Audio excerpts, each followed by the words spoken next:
when the operation of the machine becomes so odious, makes you so sick at heart that you can't take part. You can't even passively take part. And you've got to put your bodies upon the gears and upon the wheels, upon the levers, upon all the apparatus, and you've got to make it stop. And you've got to indicate to the people who run it, to the people who own it, that unless you're free, the machine will be prevented from working at all. Australia's best independent news and opinion radio show, The Daily Australian, with Nicola Charles and Jason Olbourne. Hey, we're back. This is episode 107 of the Daily Australian on June the 6th, 2025. My name, Jason Olbourne, and right next to me, news partner in chief, Nicola Charles. Welcome back and a happy Friday to you. Happy Friday, everyone. My head's going off in 6 different directions because there's so much news around. Just as we were coming to air and you were fiddling with the technical stuff, I did my Google thing, and apparently they found a lost civilization under 34 million years old under the ice in Arctic, and it's on the general news. Preserved between the ice sheets, crushing weight. The land remained unchanged since long before glacialization began. And I'm like, oh my God, all of these conspiracy theories about this civilization in Antarctica. And now they're saying, oh, we didn't know it was there. It's just appeared from under the ice. Well, as the ice is reforming at rapid rates, it's not like it melted and you suddenly found it. How come we suddenly know about this civilization, Jason?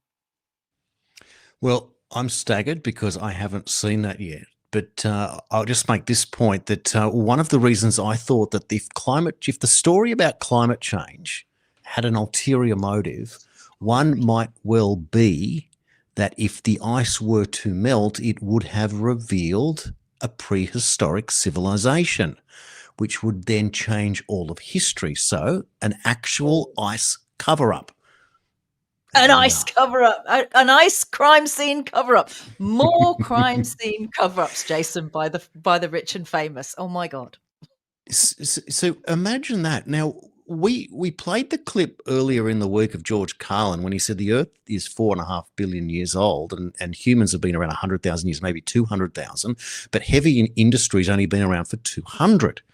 Well, I can't recall if I mentioned it in the show, but I was having a conversation with a friend of mine the other day, and he said, could you conceive of the idea that if it only took 200 years for heavy industry, and here we are at the arrival of AI, that we can almost make ourselves extinct on the back of it, what's to say that this cycle hasn't happened over and over again in the past, that when a civilization does that, they wipe themselves out, everything goes away, and then the Earth replenishes and another set of humans or another intelligent species arises and we just go through it?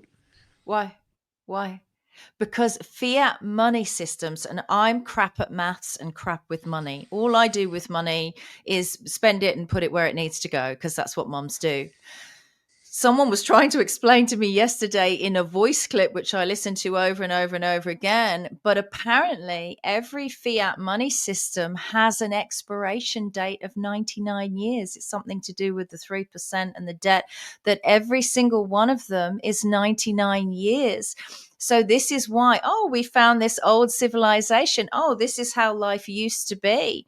By the way, Elon Musk, I didn't know ages ago. I know we're going to talk about him later, but Elon Musk at a conference in South Africa a couple of years ago apparently said that in the future there's going to be a lot less people. That was an interesting comment. And I would say, going about my business, that generally there already is. They've countered it with a lot of the migration that they're doing. But I do think there's a lot less people around, the OGs, the original people, than there was. And it's starting to make me feel a little bit uncomfortable. There's just too many shocking things to learn all in one go. By the way, we've had a tiny little win. I'll just quickly mention we had a tiny little win. It made it into the mainstream news onto Sky. The Mornington Peninsula Shire Council, who sent out all of their leaflets saying that with flags on for the trans flag, the LGBTQI flag, and the Indigenous flag, didn't put the Australian flag up. And now they've said it was an error and that they're sorry, and that from now on the Australian flag will be there. And it's literally stated from someone at the council that it was because it went viral and pressure from the public. So you need to know, watchers of this show, people who are on Jason and I's social media and other people's social media, you did that. Well done. How about that? So people power is a real thing. It actually does work there. It's always interesting, though, which is the story that forces change, and something as simple as a flag, but something that everyone can understand. So that's part of it. Yes, there's a lot of detail in stories, and yes, there's a lot of mistruth, and there's a lot of lies being told, but something as simple as that everyone can get behind. That's why I argue that all politics is simply 51 plays 49, left versus right, up versus down. It's binary. And this was one of those situations. You either want the Australian flag or you don't. And clearly 51 said they do. And there's an apology because of it. It was overwhelming. Well, the rest of the show. How is that inclusive, Jason? Because we weren't represented. If we're not represented by the trans flag, obviously, and we're not represented by the LGBTQI plus flag or the Indigenous flag, where was the flag that represents everyone else? And I make no apologies for saying the majority, right? And democracy is majority rule.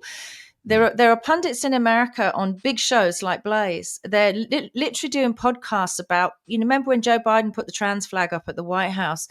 And they're saying these are the actions of conquerors. When conquerors come into the country, like the British Empire years ago, went to India and stuck in a flag, and Australia and stuck in a flag and said, you're part of the British Empire now. Conquerors raised their flags. And so we've all become, subordinate to conquerors who want us to have no religion. They want us to have no morality, and they want to get to our children and have us live in this strange new future. So I think they've got to be very careful. I actually think a lot of their agendas, Jason, are falling down. Not all of them, but small pieces of them are falling down. Bill Gates has announced the end of the Bill and Melinda Gates Foundation by 2045. I wish it was 2025. God knows what he's going to try and do in those 20 years. But they've not achieved so much of what they wanted to achieve. And I hope we've contributed to that. I was in the car last night and was happened to put on Spotify for some music, and up came a podcast suggestion, and I thought, well, that's interesting.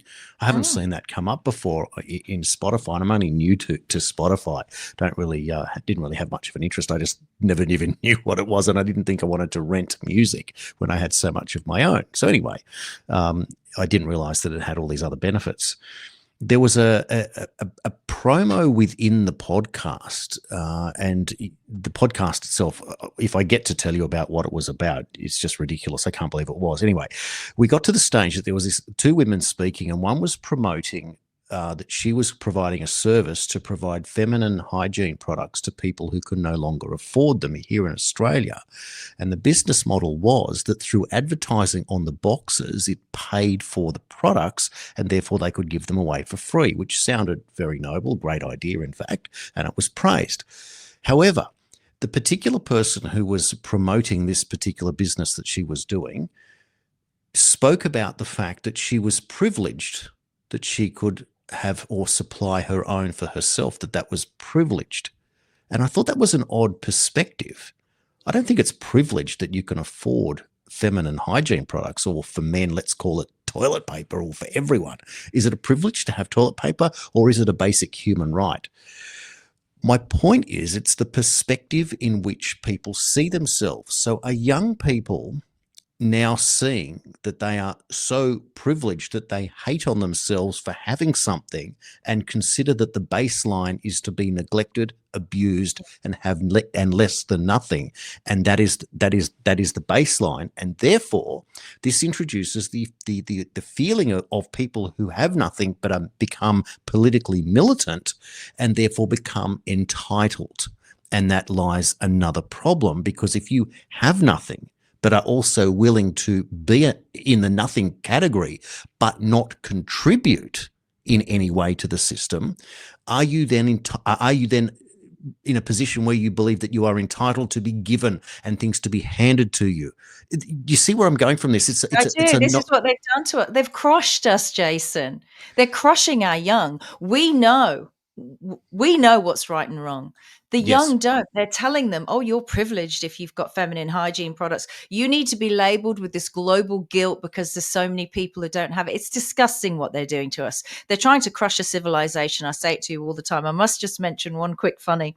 I know the viewers of this show like a quick funny. My husband watched us on Club Grubbery on Rumble, and he doesn't normally watch Rumble because he loves Substack. He's a Substack guy now.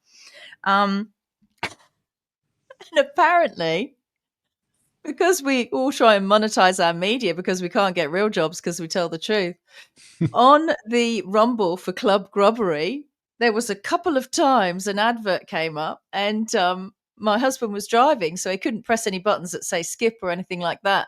And it was a woman, and it went on for a long time, and she was advertising a product that made her partner's male member extend by 5 inches. And she was saying, ladies, you don't need men with money, you just need men with this, and this is what's going to make you happy. And he goes to me, how would Graham Hood, how would they approve? Why would they take advertising from those kind of people? Let me just explain to you. We don't choose the advertising. You're right. It is a bit dodgy that we don't get to choose on places like Rumble, the advertising. On this show, we do. This is what I mean. You can have more of a control. If this show takes off, then we control it. But he was so shocked because, like a lot of people, he actually thought that they'd organized that advertising. So naughty Rumble. That was a bit disrespectful. Interesting that you bring that up, because this particular podcast, so it was a young lady, blonde hair, attractive girl, just yakking away, holding a microphone in her hand. I'm going, where's she going with this? And then she starts talking to somebody else like a phone in. And you wouldn't believe it. This interview, she was a sex worker and he was the client. And they were recalling the activities.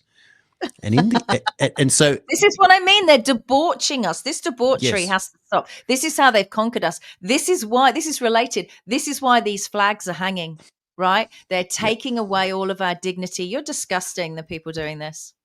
Well, and then it broke into the advertisement that the same woman was speaking to the other woman who was promoting the feminine hygiene products. Like she was a role model and had to be on her show to advertise that they were giving away feminine hygiene products. And then they come back from this break and they're talking about, this woman is talking to the client about how with his savings, he might be able to help her buy her $1.3 million home that she wants, and then admits that this particular person must have spent at least $100,000 with her in the last 12 months. And he agreed. He said, at least $100,000 I've spent on you. She must be good. I mean, that's crazy, isn't it? That you just randomly are on Spotify and something so strange for you, a man, recommended for you, a guy. AI would know from everything else you do on your phone that you're a guy. I genuinely believe, we've talked about this before with like Facebook and stuff, where you say you get young, attractive Asian girls who work in beauty or something. Or you told me. Frederick posts all the time. Yeah, my husband, because before me, my husband actually does have a bit of a thing for blondes. He says he doesn't, but I know he does. I see his head turn in the malls when he sees a cute blonde. But he always gets the blondes on Facebook. Like AI knows, because he's obviously scrolled through a few things and then paused and gone, "Oh, she's cute," and then carried on. And so the AI knows. But this is all part of it. That's almost like, for you, a man who's married with children, right?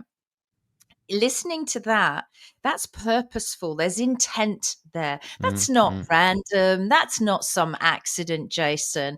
And there are, for many men, that pings in the brain, oh, well, if there's other guys spending $100,000 with prostitutes, obviously it's an everyday thing. And, perhaps that's something I could do. I mean, it's really terrible. It's all connected. The flags thing, your Spotify experience, my husband watching Club Grubbery, for God's sake, on Rumble. All of these things are connected. They've become despicable. These people have become despicable, and this is the world they want our children to grow up into. Thank God they haven't got rid of all of the parents in the middle age bracket, Jason, because some of us have to keep the decency on this planet. Even though I get a bit heated up about things, we are so much more decent than the crap that they're peddling out there. Well, I hear what you're saying. I agree with what you're saying. I don't understand how it popped up on, even as I never even knew there was podcasts on Spotify. That's how backward I am. And then They're following all there, Joe Rogan. Well, that was the thing. So following on this one, the next one that popped in was Louis Theroux, and then there was Joe Rogan. But what was interesting watching Theroux, which lasted about, I don't know, a minute, he was talking to a rapper about something, and it was looking at his set, like it looks like an empty sort of bedroom with TV screens on the wall, nice shadowing, interesting lighting, etc. And the same thing. But knowing how little attention span people have, I wonder if that's the reason why it's fed in a certain way.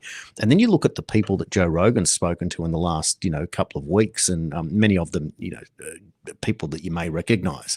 But do I really want to listen to Guy Fieri for 2.5 hours talking about restaurants and tattoos and things like that? Boring. But people obviously listen into it. We are competing for the attention of people. I appreciate that, and you can only take so much news and consume it. So when we talk to the guys like Hoodie and saying that we're not in competition, well, we're not in competition from the perspective of advertising dollars or anything like that, but maybe in the sense of attention to share news on important topics that result in the fact that you can get Sky News to report that the Morning Peninsula story based on a flag. I think that's where it comes from. That's the relevant component of it in what we're doing here. Now, it's interesting that we were just talking about all the things that we just did, and today the name Jeffrey Epstein is going to come up many times in our conversation, which is very interesting. Now, what I would like to do in today's show, as we're already a quarter of the way through, is just get through some of the serious news first, because it will turn towards Trump and Musk and the big story that's broken. It's magnificent in many ways. And let me just say this from the outset. If Donald Trump is in the Epstein files, and the Epstein files will no doubt have video, and we have talked about earlier in the week that the FBI has been found to be suppressing evidence that you couldn't find, I'll be the first one that will demand the head of Donald Trump along with anyone else that is found in there. So please don't say that to the Trump supporters that, now you're going to go the other way. Well, absolutely not. And that is why when we present the news shortly about this, I'll go into great detail about it. In the meantime, what I'd like to do is just share with you breaking news that's coming out. We're hearing from Ukraine that there are multiple air raid sirens that have gone off in Ukraine. This is assuming to be the retaliatory attack from Russia. So we now learn that Russian ballistic missiles and drones have been launched towards Ukraine from multiple directions, according to the Ukrainian Air Force. So we don't know until what's going to happen over the weekend, but we'll see perhaps the Russians unleash major heavy firepower as soon, well, it's happening right now and probably over the weekend. So that is a big story that we've heard. Then apparently several hundred drones have been seen along with cruise and ballistic missiles there. Now, in some other news that we haven't really covered. Exactly what NATO wanted, by the way. That's exactly what NATO wanted. So that is a very good point. And perhaps what we should do at this point from a historic perspective is play for you. I was going to jump into some other local news, but I think we should stick with this. Let's play now for you this important clip from Jeffrey Sachs, who will explain for many people who aren't quite sure about what this is really all about. I'll play it for you now. It's a 4-minute clip, so maybe you want to go away and make a cup of tea or coffee while you're listening in the background, but you probably want to have a look at this because you will get almost a PhD in understanding where most people don't quite know what's going on. Here's Jeffrey Sachs. What was Putin's intention in the war? Not the propaganda that's written about this. Oh, that they failed and he was going to take over Ukraine. The idea was to keep NATO, and what is NATO? It's the United States, off of Russia's border. No more, no less. When the Soviet Union ended in 1991, and an agreement was made that NATO will not move 1 inch eastward. Now, what happened after 1991, the United States decided there would be no end to eastward enlargement of NATO. And the decision was taken formally in 1994. when President Clinton signed off on NATO enlargement to the east, all the way to Ukraine and into Georgia. So the NATO enlargement, as you know, started in 1999 with Hungary, Poland, and the Czech Republic. And Russia was extremely unhappy about it. But these were countries still far from the border. So the next round of NATO enlargement came in 2004. With the three Baltic states, Romania, Bulgaria, Slovenia, and Slovakia. At this point, Russia was pretty damn upset. So as everybody recalls, in 2007, President Putin said, stop, enough. And of course, what that meant was in 2008, the United States jammed down Europe's throat enlargement of NATO to Ukraine and to Georgia. This is right up against Russia.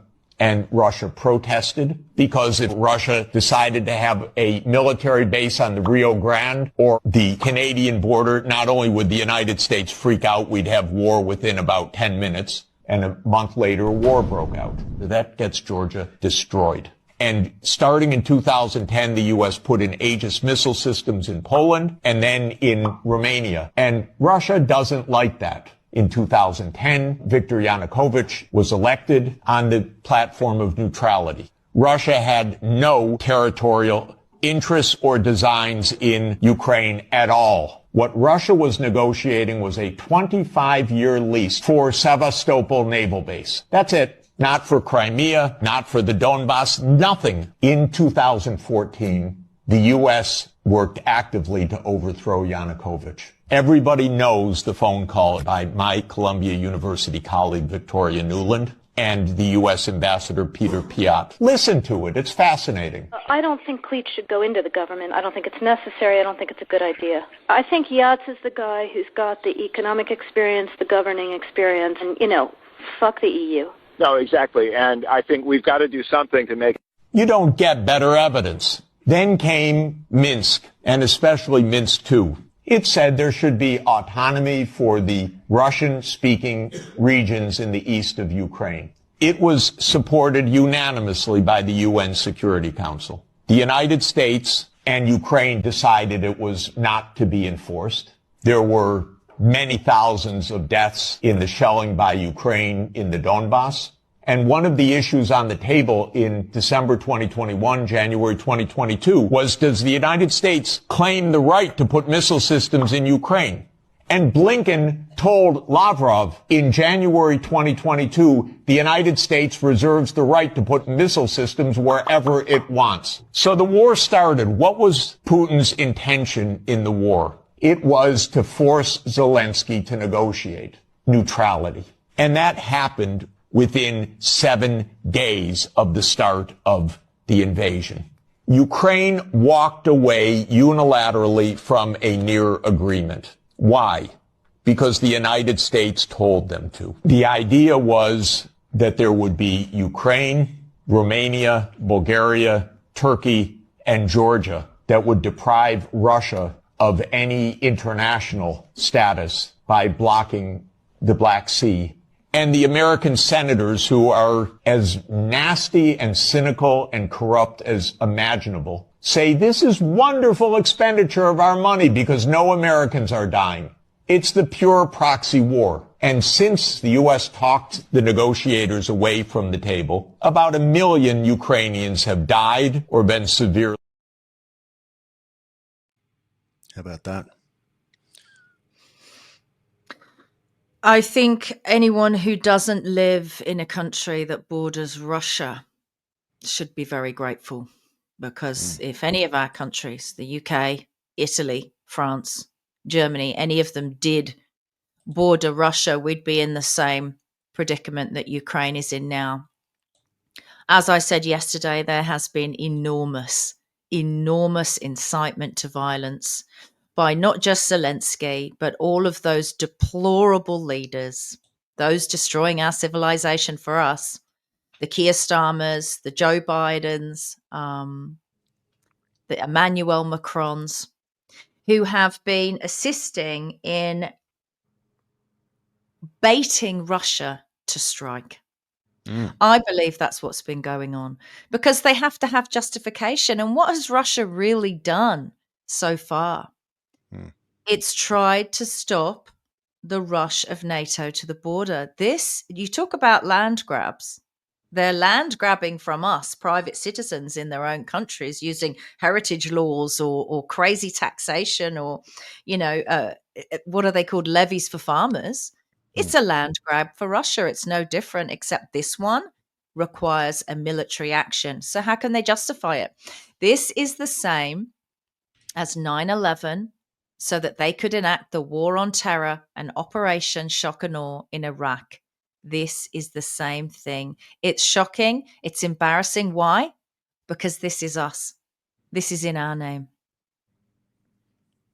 We are at a time in history where the switch is about to be flipped and everything will change. And we are here explaining to people what's coming, an alternate perspective, the very difference. And we put ourselves out there. We're testing ourselves in real time. And I think you're going to find out that we were right about more than we were wrong. And there is a lot of detail to go through in all of these different subjects, particularly what we've heard about now, obviously, with Jeffrey Sachs explaining for most people what they won't know. And I know that people will appreciate that information right there. So I now think, well, I want to get in and just do a quick report on what we've learnt today in this Australian case where police will allege that they have now, they're now going to charge and have charged two people in connection with Pheobe Bishop, this young missing teenager who they reckon now was murdered by her flatmates, apparently James Wood, 34, and Tanika Bromley, 33. They'll be charged with murder and 2 counts of interfering with a corpse in relation to the disappearance of the teenager. Now, I know we don't typically cover these types of stories, but this is headline news. And because we're a serious news show, I just want to give you that information there. We're not going to go into great detail about it. We haven't really covered the mushroom trial either, except to know that there are some people out there that are not exactly nice people. It's horrific. And the mushroom trial will be another one that we will obviously cover off on the verdict when that comes out. But Erin Patterson in that case has lied about this dehydrator and then was which was allegedly used for the mushrooms that were then these death cap mushrooms that she allegedly had dried to then put into this beef Wellington that then fed these people that ended up dying. And that's why she's in court there charged with their murders. Do you know how Australians I know reacted to that mushroom story? They wrote on Facebook jokey one-liners like, does anyone want to come around for a mushroom pizza? I've got a list, Mental illness has been the real pandemic here in the last few years. Mental illness and apathy. It's like apathy and empathy has been removed. People just don't understand, as I said, the difference between right and wrong anymore. What was that? That was the next story that's just jumped out ahead of us, right? So you referred to this yesterday, or was it the day before Kill Bill, right? This was the point. Elon Musk sharing this Kill Bill. So we're talking about the big, beautiful bill, and there was a lot of stories about that, etc. Now, some very eagle-eyed analysts then mentioned that maybe it was referring to something else and found, well, that's what we've been talking about all along this week, because the stage has now been set. He's on a mission from God. Nothing can stop what is coming. And that quote at the bottom refers to the number 17, the letter Q. But here's the point. Look at this. That's Bill Clinton. Operators are standing by, and that is a Q post. Note the date on the top of the screen there, June the 4th. 2020, 5 years ago. So the timing of Kill Bill, are they talking about this? So where am I going with all of this? Of course, it is the biggest story in the world today, where we're talking about, this is a post we put up yesterday. So this is referring to Elon Musk talking about his time at Doge ending and Donald Trump sharing it. And obviously it's about reducing wasteful spending. And this whole argument has been going on the whole time about whether or not Donald Trump is pork barreling, providing too much money after they've done all this work with Doge and in USAID, and Donald Trump and Elon Musk saying that what's really happening here is that we can't afford it. And on the other side, Chuck Schumer comes out and calls it the death bill. And now he's in trouble for even calling it that. So it's all about optics. It's all about exposure. Let's fast forward here to the real punchline. So Elon Musk shares a tweet that says, time to drop the really big bomb in this kerfuffle with him and Donald Trump. Donald Trump is in the Epstein files. That is the real reason they have not been made public. Have a nice day, DJT. Mark this post for the future. The truth will come out. And Ian Miles Chong says, President versus Elon. Who wins? My money's on Elon. And then says, Trump should be impeached and J.D. Vance should replace him, to which Elon Musk says yes. How interesting. How interesting that that's where he's going.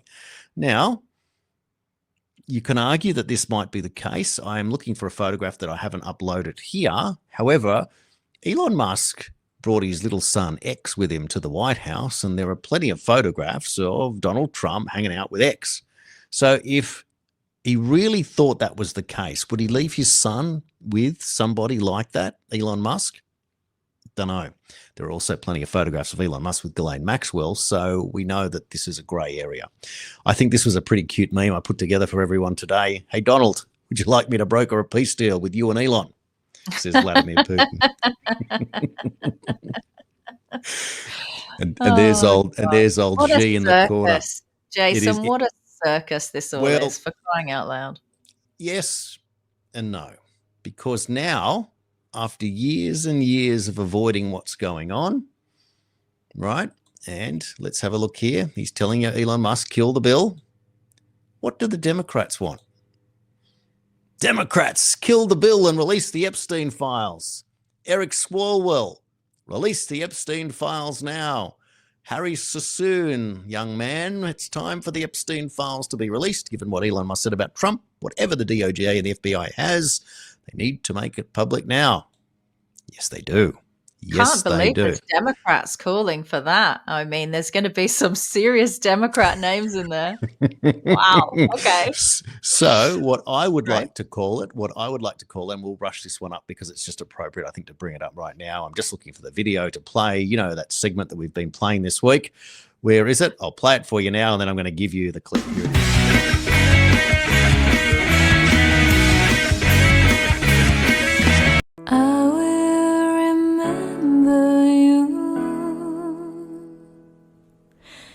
Will you remember me? Breaking news. The Epstein files are set to be released this week. And there it is. All I want the Bill world Gates is the on. stage. I want Bill Gates to go and live in his underground bunker, or worse, an underground jail cell would be good. And I want them gone. I'm glad that many of their agendas have not worked out. Do you know that he also spearheaded an agenda, Jason, called Zero Trust? Look it up. Google it now. If you don't believe me, fact check me. Fact check me with the lying fact checkers.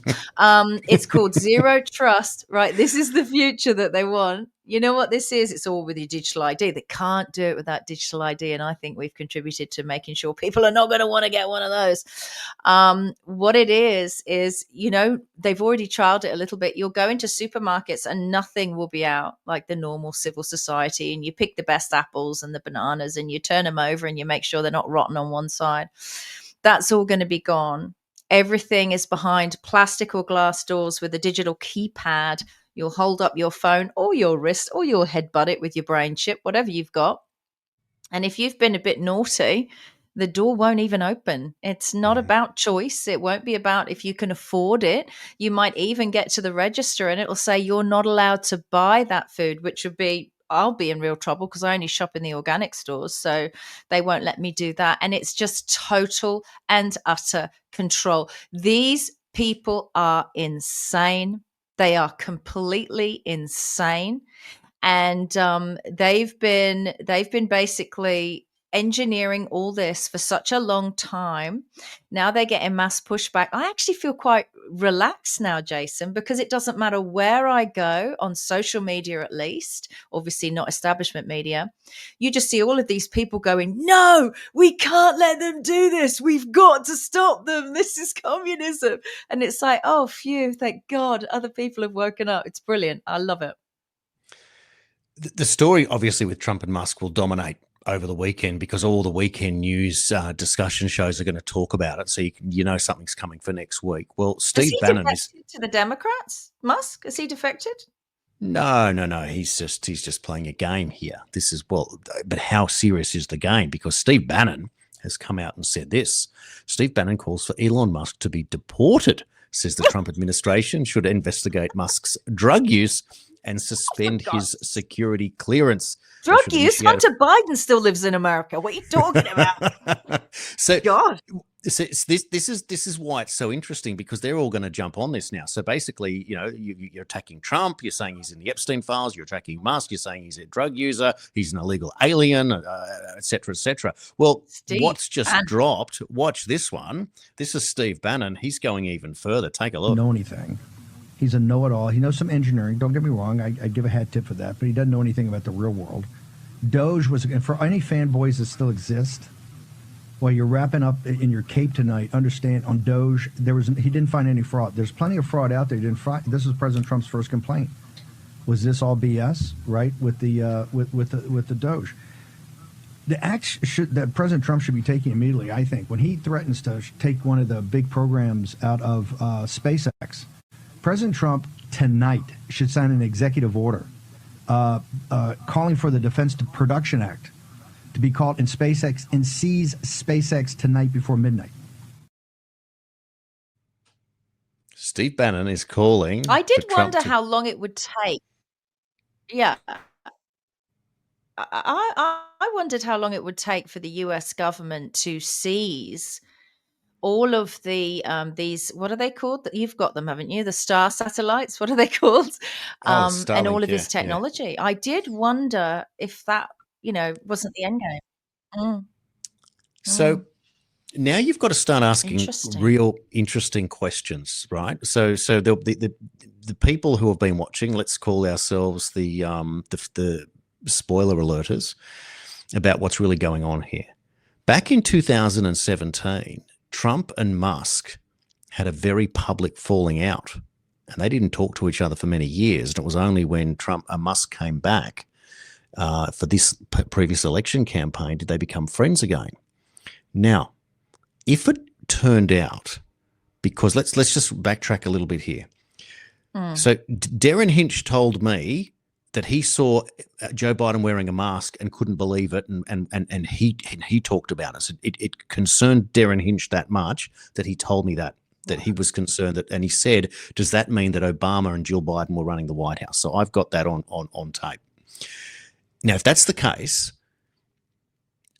if the mainstream at that level, Darren Hinch, one of the biggest journalists in Australian modern history, if not of all time, is believing that. But when I said to him, but what about when Trump said that Joe Biden was dead? He said, oh, no, I can't believe that.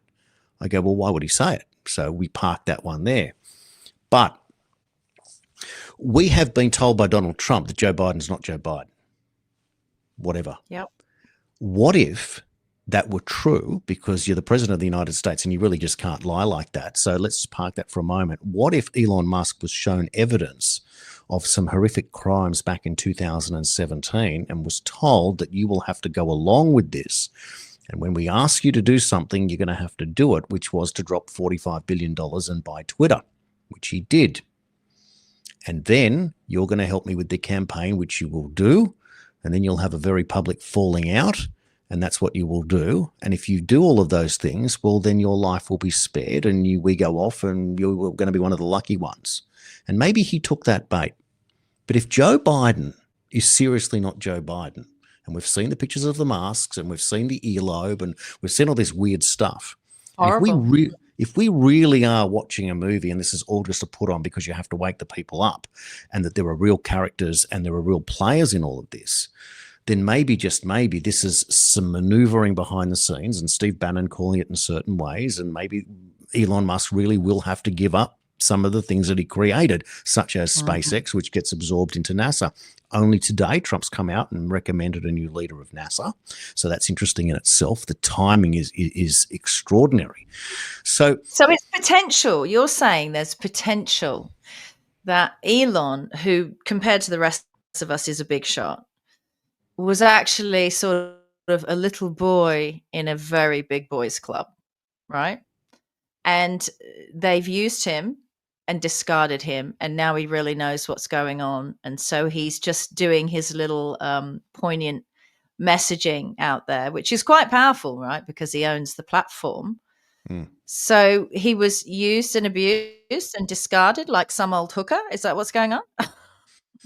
No, I think if my senses are telling me, he's basically, everything in America is a negotiation. Like, these are the people that invented that you could bargain away a prison sentence if you gave someone else up, and that's kind of how it works. Bill Gates. Bill Gates Bill became a Gates, CIA asset because he was in trouble. That's right, but when he went down that pathway, he was now stuck, and he had to do what he was told. He could never double cross the CIA and take what Trump might have told him 8 years ago when was presented with said evidence. So he had to play this one out to the death. That would be the difference, whereas Musk had an opportunity. So whether or not Musk has to go through this public humiliation and they fight each other to the death, and this is all theatre, which it seems to be. So I would just make this point. I want to show you this graphic. By the way, can I just say while you're looking for that, when you mentioned Starlink, you started juddering and freezing. Jason has Starlink, I don't. So that's interesting that we just mentioned it and you started juddering around, and I was like, oh my God, the AI is onto you. That is interesting too, because my Starlink has been a little bit slow in terms of now it won't allow me, would you believe, to upload any more graphics, which is unusual. I'm well below my limit, and I can't find this particular graphic. Anyway, it's a little bit irrelevant. I might be able to dig it up a bit later. I'll just delete something else. And what happened before the show? I'll tell the audience before the show, and I came into my studio and nothing had been changed since yesterday. And some weird and unscheduled update had happened on my equipment, and all of my sound had been turned off to the speakers. So I couldn't hear Jason. I couldn't hear anything. And I had to sort of go into the brains, which I'm not very good at, and reset everything up. Right. We exist at the grace of these people. I've said before, that's what we've allowed them to do in this digital world. We've allowed a third party, those who control all the platforms and just the internet in general, to become the third party, the third partner in our business. And it's very dangerous. And we have no choice. I'm just checking here. What I'm going to do. Well, that's an unusual little glitch in the matrix right there as we are talking about Starlink, Elon Musk, and what's going on. It's pretty cool, isn't it, that this is happening in real time? Nicola, what I want to do now is I want to flick the switch, because I'm going to show you Dan Bongino today. This is today. So given what we've just learnt in terms of the weird things, the calls for the Epstein files, check out Dan Bongino talking to Sean Hannity. Let me ask you about, and again, a lightning round. Let's go quickly. COVID origins. Are we going to find out information that the government lied to us? You're damn right you are. We're all over that. The minute I got in there in that job, I said, hey, they get everybody purposely in lied to the American people. They purposely lied to us. Yeah, listen, that's the one I'm the most optimistic about. I was pretty clear on my social media account that I ordered that case immediately to be looked into again. We have a great investigator on it, and I think we should see action on that one shortly. So there you go. Shocking. That is the number one priority for Dan Bongino, who told us that Epstein killed himself, right? Remember that story that Kash Patel and Dan Bongino said that Epstein definitely, well, they said he killed himself, and they said based on the evidence, the reports, everything that they had. But didn't we just cover just this week a story that the FBI was burying evidence within its own system? So Obviously. so if that's the case, they're saying with what we have at the moment, so they are protecting the institution at the same time as exposing the corruption within the institution, but they are respecting the system. And now you've got him in Hannity saying, did they lie to us? Yes. Yes, they did. So let's go a step further. This is on the same interview. Dan Bongino now talking about corrupt politicians, and he's going to drop some names. Let me ask you about, are you going to be looking into, Cash and Pam, any potential collusion between the DOJ, Letitia James, the novel legal theory of Alvin Bragg, or Nathan Wade, or Fonnie Willis and the DOJ? Is that something? Has anything come up? Is there any way to determine whether or not evidence was destroyed in any of these cases? Well, there's always a way to determine that. I don't want to comment on that specific case right now for a reason. I don't want to get ahead of the Department of Justice on that. But I want to say this. You know, the FBI obviously has the public corruption portfolio. And yes, if you are a corrupt politician out there, if you are engaged in behavior, you know what you're doing, we're going to find you. I promise. No one is going to get off. The days of selecting and putting your partisan bias on and taking care of your friends, those days are over. You know what, Sean? I don't have any friends. I don't want any friends. Well, maybe outside of you and a couple of. I don't care. I didn't come here for the money. I didn't come here to make. I know. No, you didn't go there for the money. I can tell people that for sure. No, I didn't come here to make friends. I don't give a damn about friends. I don't have any friends. I don't want any friends. I got my wife. I got you, and I got a small crew of people. So I don't need any friends. If you want a friend in D.C., get a dog. We're coming for you. That'll help. Yeah, exactly. You want a friend in D.C., right? Go get a Labradoodle like I have, because there are no friends in D.C. You've been doing this, 30 years? There are no friends here. I agree. If you want a friend, get a dog. Jason, you have another show called The 51st State, and everyone I've spoken to about just the title of your show, which is great, by the way, if you guys want to check it out.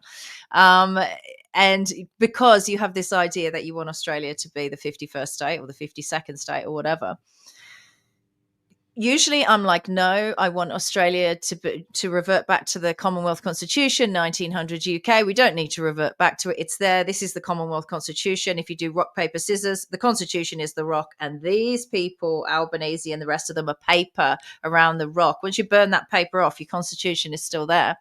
The only way I'd be on board with the 51st state as a concept is if we could get a newly cleaned up and rebooted FBI over to investigate Anthony Albanese, Scott Morrison, all of them that took part in this.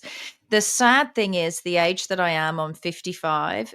If it takes 25 or let's say 20 years to even expose some of these people, I'll be 75 years old. I mean, I hope it happens. I hope I live that long. And I actually saw a clip of Bill Gates talking about the end of the Bill and Melinda Gates Foundation in 2045. And he was saying, I hope I'm around to see that. I mean, obviously he knows that every man, woman and dog on this planet is like chomping at the bit for Bill Gates.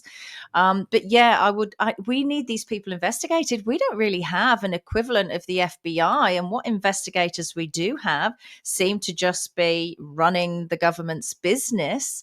So that if that's real in America, then they're lucky that they have that. Look, I have always been in this not to necessarily go after and expose the bad for the sake of it, but to expose it for the purpose of building a better world. And I've always felt that the bargain has never been good enough. And this is not about entitlement. This is what I learned by being a lefty for so long.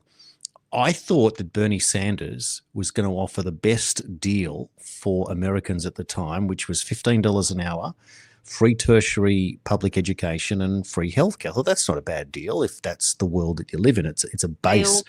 That. Yeah. But that was the revolution that was the Bernie Sanders. And of course, the mainstream Democrats said, no, we're not doing that. Hillary said, we'll go for $12 an hour. Like you can't afford $3 an hour for these people.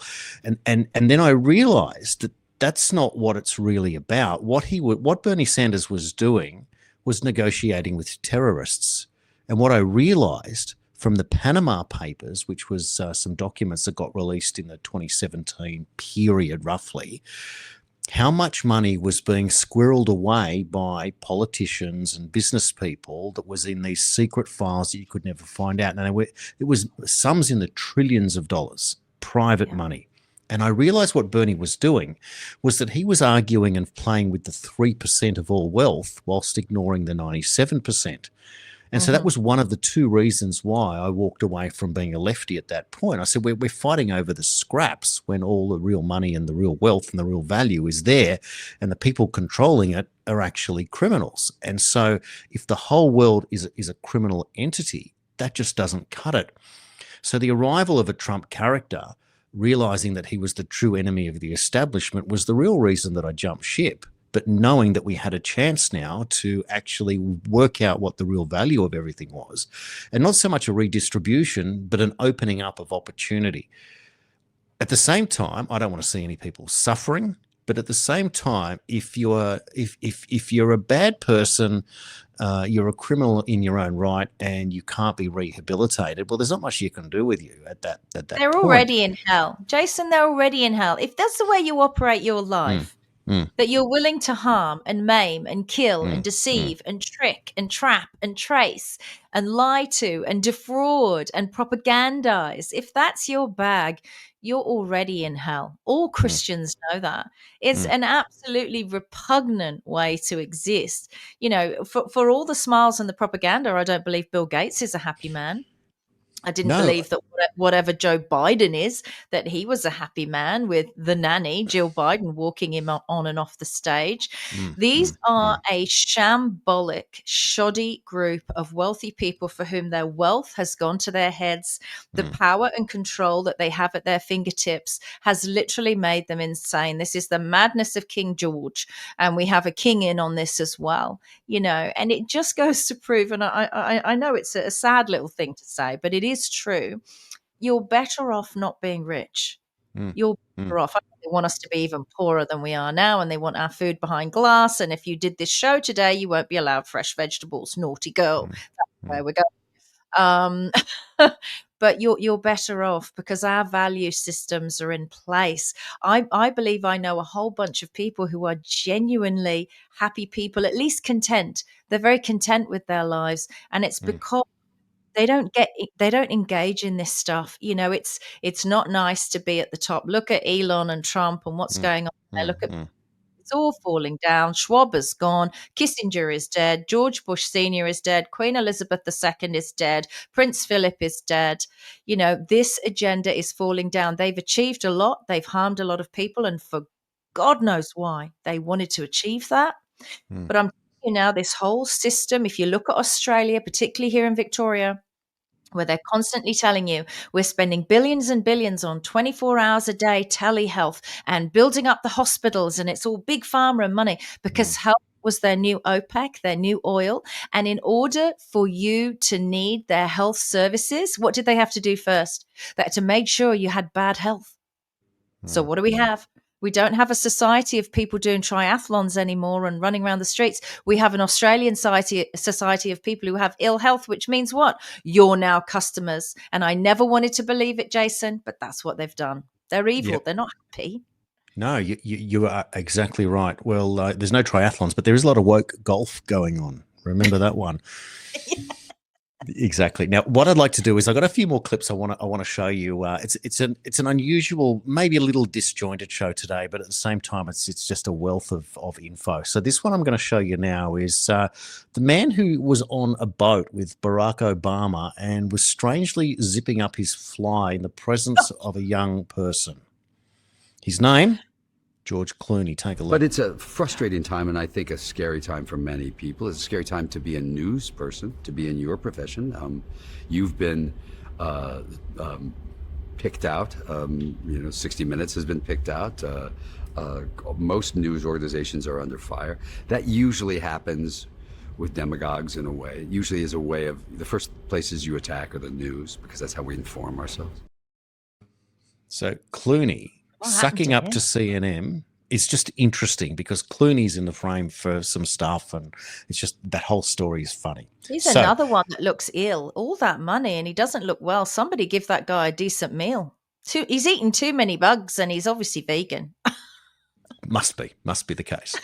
Now, Karine Jean-Pierre, the former press secretary spokesperson, has released a brand new book called Independent. So she's leaving the Democrat Party to become an independent. How about that story, right? Well, Very she'll do well because she was a good liar. Very good. And I'm glad that you brought that up, because here is Mr. Jennings on CNN ripping her apart. I have a different view. I'd like to congratulate Democrats for ridding yourselves of this untalented mediocrity. I mean, this is the most self-aggrandizing liar that has ever held this job. The White House press secretary is a sacred position, and she stood up there for years and lied through her teeth to the American people. My friend, and she's not the first. She is the literal worst White House press secretary in my lifetime. And what she did in the last year and a half of the Biden administration, cheap fakes, the entire cover-up around the president's mental faculties, she was in the center of it. So you think she's doing this to launder herself? So congratulations for getting rid of this, but Democrats deserve everything they're getting here for putting her in that job in the first place. So I will say, yes, she was right. She's laundering herself, right? They do this. They want a big wash, don't they? Do you know, by the way, on a side, the most successful tweet I ever had, which had about 75 million views or something, was just before I lost my Nicola Charles tweety Twitter account, before it was X. And I simply wrote at the top of the page, which was picked up by thousands of people globally. I simply wrote in 2020, or at the end of 2020, the most washed body part of 2020 wasn't the hands, it was the brain. Nice. 75 million. How about that? Can't have that, though. We've got to take you out, right? Obviously. Unreal. You're out. Well, speaking of washed, I think therefore it might be appropriate. Maybe this will be the last clip of the day. This is the greatest, let me think of how I will define it, gaslighter in history. Oh, just you know where I'm going with this. Yeah, with I believe the greatest fraud of all time in Oprah Winfrey, she who befriended John of God, Harvey Weinstein. Get a bucket, you're going to be sick. That's right. So we'll play it for you now because we'll get it on record in the Daily Australian, and we'll come back and conclude the week, possibly the setup of the biggest week of news ever, and next week we'll just get bigger and bigger, but let's play it for you now. This woman has been a heroine, a hero for me for so many years. I've admired her from afar, and this is the first time I've had the opportunity to sit down and have a conversation because she's written a book called A Different Kind of Power. And I love that you call it that, because the different kind of power is kindness. Absolutely. It's all those things that you think are weaknesses or are taught are weaknesses. Empathy, sensitivity, self-doubt and humility. They're powerful. What I admire is that you're a prime minister and you made a decision that I am going to have kindness as a principle for my administration. So did you have a meeting with everybody? Did you have a kindness gathering, a kindness meeting? Do you know, we'd spent a lot of time looking at what was, happening in New Zealand, and it's not just about what you do when you're in government, it's about the way you do it. And I felt we'd lost that humanity, that we were there to serve people, and kindness was a really simple way to embody that. So no, we definitely didn't do a huddle, we didn't workshop it. It was instinctive, but I think it was what we needed at the time, and I think it's what the world needs right now as well. I do too. A different kind of power. Could you come back to politics in New Zealand at some point? No, I think if you make the decision to leave, then you've made the decision to leave. World leaders have had chapters in their life. Look at Winston Churchill, out of power, comes back years later. I think that for me, I was so clear about my departure, my reason for my departure. And but never say never? In this case, they never. I think also for me, I have such great faith that all the people that I worked with and was lucky enough to work with, they're wonderful. They're doing a great job and they don't need me. We drum in that messaging around the dangers of COVID pretty diligently for a full 2-week period of sustained propaganda. That means while we used to say that we needed to stay home to save lives, we now need to be vaccinated to save lives. And we are doing everything that we can to remove every barrier and incentivise and give every reason to be vaccinated. And we're sprinting to get as many people vaccinated as possible. And we've just added the incentive that for anyone who is not vaccinated right now, unless you choose to be, you will not be able to enjoy the freedoms of other New Zealanders. So you basically said this is going to be like, well, it's almost like, you probably don't see it like this, the two different classes of people. If you're vaccinated or if you're unvaccinated, you have all these rights. If you are vaccinated... That is what it is. So, yep.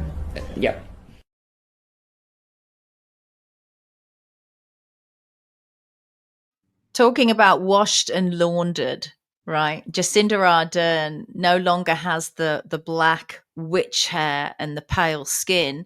She has, because she's a billionaire now, thanks to all her evil. She now has a nice suntan skin color. She has the golden hair. She's in white jackets and she's talking about kindness. Do you remember the court case with baby William?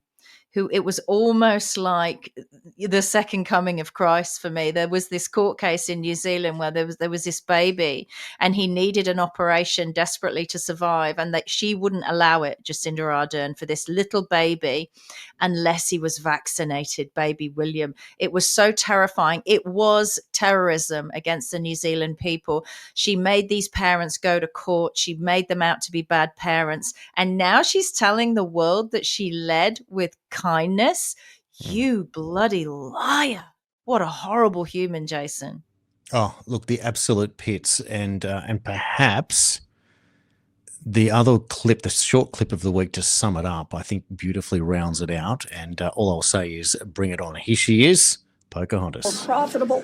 In fact, he may have the opportunity to bankrupt the vaccine manufacturers, and then nobody gets vaccine. Good. How's the way they talk to people, politicians, right? She's in their face going, do you understand what's going on? They're going to bankrupt American pharmaceutical companies. You know, like, are you a fool? Why would you go along with this? Yes, that's what we want, Pocahontas. That's what we want. Bankrupt them so we never have to see their name again. George Christensen said it this week after having to resign from council in order to look after his young daughter. He said, councils or government are not there to instruct us. They are there to represent us. Every single politician in the world is on notice. Those words ring true for all of us. You are not our rulers. You work for us by representation, and you are one of us, and that's all you are. So any politician that thinks that they're joining some elite club or wants to be the henchman or woman for some global elites that think that they can manipulate the human species for their own ends, you can't. And very soon, the Epstein files are going to come out, and if they take out Donald Trump, which they won't, because he won't be in it, that's the thing. That's the big setup right there. I'll give you another graphic to go there with that one. Wall Street Mav. My wife said this is all a psyop to get the media and Democrats screaming and demanding that the Epstein files will be released and Trump won't be there. That's the point, and that's exactly what's going to happen. But I tell you who will be. There will be some big names. There's one of them right there. William Jefferson Clinton. Your days are numbered. Right there. This man... He says he's on a mission from God and nothing can stop what is coming. And right now we are watching and seeing what's going to happen in the retaliation over there in Ukraine from Russia. And maybe, just maybe, this bloke will have to negotiate said peace deal. It's all right there for you. And Nicola, one last thing before we have to sign off. I got onto Grok the other day because I wanted to see if I could write my name using calligraphy. And this is what it did instead. I said, can you write the name Jason Olbourne using calligraphy? Here's what I got. Okay, so that's AI flirting with you, Jason, because they've made you a little bit Leonardo DiCaprio, haven't they? Well, I think that's... she was a bitch, AI. I can't even see any of me in there. I think it's all Leo. Maybe the hair color is as close as the glasses. Yeah, well, maybe. The blue jacket. Well, yeah, okay, and the Olbourne identity. Maybe what they're thinking is that they're going to make a movie about me, and they're going to cast Leo DiCaprio, and they're going to call it the Olbourne identity. Maybe that's what it's all about. It's going to be a pretty boring movie. He's the right age group. Well, yeah, exactly. So, yeah, that's going to be really strange, isn't it? But I thought that was pretty funny. That Don't Grok. do me. Nobody do me. Do not do an AI, Nicola. I know you're going to do it now. I've said it. I know. I don't want to know that it makes me look angry or sad or anything like that. No, it's quite interesting, and I'm glad you sort of like that term, the Olbourne identity, because are we allowed to have our own identity? I still don't have an X account that says Nicola Charles. I'm still a fluffy bunny. It's fed me quite well as a brand, but yeah, no, interesting, very cute. And if you do them of me and they're unflattering, please don't post them. Well, look, I have to say that it's certainly way off from where people think it's going to be. I did some other interesting ones, and it just didn't understand what I was asking it to make some drawings, etc. So yeah, lots of fun. Nonetheless, and harmless fun at the same thing. I don't think we need to be too threatened by that at this stage. It's got a long way to go, but you can always play with that AI and ask it questions and call it out when you know that it's telling you a furphy, especially on the sources that it uses to tell you what you think is true. Grok ain't the truth, guys. It's less of a truth than Wikipedia if you want to look at it like that, but it can be a very useful tool. So we are probably going to take a 3-day break this weekend and return Tuesday, given that it is the long weekend, which also means that we don't have to praise the old KC on the Monday. But we can have our own fireworks, and this is a great weekend, really. I love the winter long weekend. We're going to take a trip north tomorrow, just a 1-day trip, but just to sort of get out of the house. But it is a nice weekend to be able to get away. So I hope people have got something planned to get out there for a couple of nights. Light the fires for this time of the year. Maybe you get outside, have an early afternoon barbecue, keep the fire on, pour yourself a drink, listen to the telly and watch what's going on. We are doing our very best, all of us, to keep a straight face as the world is exploding around us. But you know what? We're going to come out of this better, stronger, and we have the rest of our lives to live. So heads up, chins up, and have the faith that the bad people are at long last front and center for the world to see what's going on. Thank you. Yeah. Let's live those lives. And if the facial recognition cameras around this country are as poor at identifying who people are and what they look like as that AI, Jason, I think we've got less to fear than we thought. So that's something at least. Thank you so much for watching the Daily Australian with myself, Nicola Charles, and Jason Olbourne. Have a fantastic long weekend. You don't need to celebrate the reason why we're having a long weekend. And we will do this all over again on Tuesday.